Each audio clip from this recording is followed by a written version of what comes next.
లాగా డాడీ సీతారామం అదొకసారి నువ్వు ఒకసారి ఫుల్గా కాన్సన్ట్రేట్ చేస్తే అది నువ్వే హ్యాండిల్ చేస్తే బాగుంటుంది అంటే నేను అది చేశాను.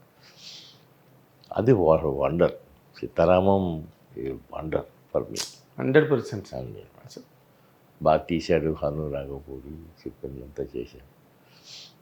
ఆ సినిమా తర్వాత మళ్ళా నేను నిర్మాతగా ఉన్నాను అని అనిపించింది ఫస్ట్ టైం. అంతే. నేను ఉన్నాను. నేను ఉన్నాను అది అంతే.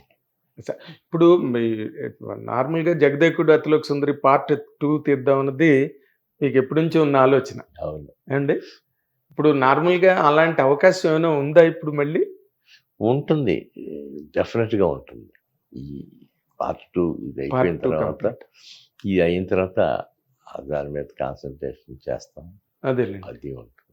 ఇప్పుడు